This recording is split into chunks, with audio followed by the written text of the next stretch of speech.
Gak ada yang cuma minta-minta tanpa tindakan, tapi tiba-tiba berubah kaya. Ada amalan-amalan yang mereka lakukan diam-diam. Makanya wajar kalau sekarang mereka menikmati hasil dari kerja kerasnya. Karena mereka menanam, mereka siram dengan baik, mereka rawat, dan akhirnya mereka panen buah dari hasil kerja kerasnya. Begitu. Assalamualaikum warahmatullahi wabarakatuh. Apa kabar teman-teman? Semoga kalian yang sedang menonton video ini diberikan kesehatan selalu.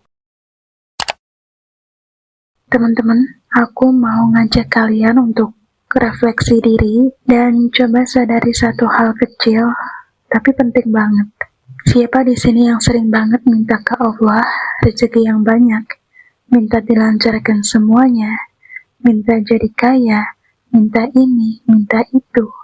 Tapi kalau kita lihat lagi usaha kita, salat kita, ibadah kita, masih jauh banget dari apa yang kita minta. Kadang kita pengen hasil yang besar, tapi usaha kita kecil banget. Kita ingin hidup berubah, tapi kebiasaan kita masih tetap sama. Kita ingin doa kita dikabulkan cepat, tapi kita sendiri nggak pernah mempercepat perbaikan diri kita. Sampai akhirnya aku sadar, orang-orang sukses di luar sana itu nggak ada yang santai hidupnya. Gak ada yang cuman rebahan, terus uang datang sendiri. Gak ada yang cuman minta-minta tanpa tindakan, tapi tiba-tiba berubah kaya. Mereka sibuk, mereka punya target yang harus mereka kejar. Mereka mikir keras bagaimana caranya supaya berhasil. Mereka jatuh, tapi bangkit lagi. Gagal, tapi coba lagi. Dan mungkin selain kerja keras yang kelihatan, ada amalan-amalan yang mereka lakukan diam-diam.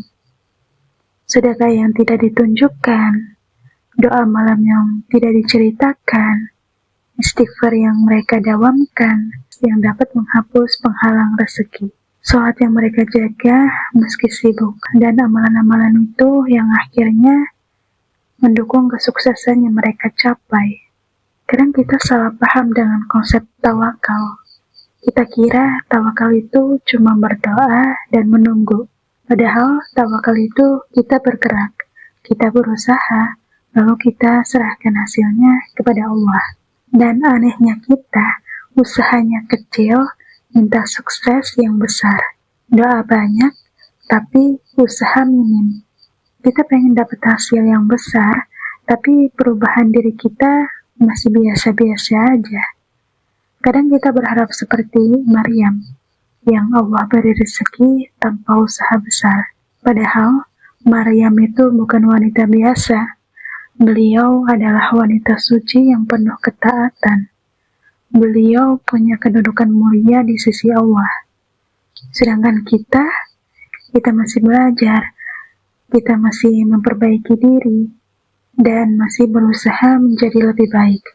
Kalau mau bukti nyata, kita bisa lihat contoh paling dekat ya, yaitu konten kreator sukses. Di era sekarang, kita bisa lihat banyak banget konten kreator sukses di luar sana.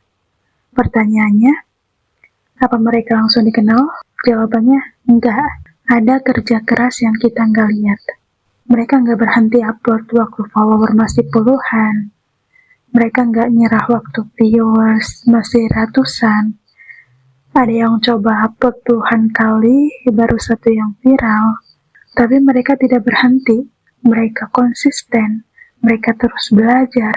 Mereka terus memperbaiki kualitas dari video mereka. Makanya wajar kalau sekarang mereka menikmati hasil dari kerja kerasnya. Karena mereka menanam, mereka siram dengan baik, mereka rawat, dan akhirnya mereka panen buah dari hasil kerja kerasnya. Begitu juga pengusaha sukses. Apa mereka langsung kaya? Jawabannya tidak. Ada yang gagal berkali-kali, ada yang sampai berhutang, ada yang jatuh bangun dan mulai dari nol lagi. Tapi mereka nggak nyerah. Justru dari gagal yang mereka rasakan, mereka jadi punya strategi baru. Dan kita kadang baru coba sekali aja udah bilang, kok nggak berhasil ya? Baru jalan seminggu, sudah merasa kayak ingin berhenti. Padahal hasil nggak mungkin datang kalau usaha kita hanya sesekali. Dari sini sebenarnya kita bukan cuma belajar tentang kerja keras, tapi juga tentang muhasabah diri. Kalau kita ingin rezeki berubah, akhlak kita juga harus berubah. Kalau kita ingin Allah memudahkan sesuatu, kita harus tunjukkan dulu bahwa kita bersungguh-sungguh. Kalau kita ingin hidup jadi lebih baik, harus ada tindakan, harus ada langkah kecil, dan usaha yang konsisten. Niat aja kadang gak cukup, karena Allah lihat setiap usaha kecil kita. Allah dengar setiap doa yang kita bisikkan, dan Allah tahu kapan waktu yang terbaik buat ngasih hasilnya. Tugas kita bukan mempertanyakan kenapa hasilnya belum kelihatan. Tugas kita cuma satu, terus berusaha, terus perbaiki diri, dan terus dekat sama Allah. Karena ketika usaha besar bertemu dengan doa yang tulus, disitulah keajaiban Allah bekerja. Dan sampai di sini dulu video kali ini. Semoga bermanfaat buat kalian. Terima kasih yang sudah menonton videonya sampai akhir. Dan jangan lupa like dan subscribe, karena dukungan kalian sangat berarti sekali buat aku. Sampai jumpa di video-video selanjutnya. Wassalamualaikum warahmatullahi wabarakatuh.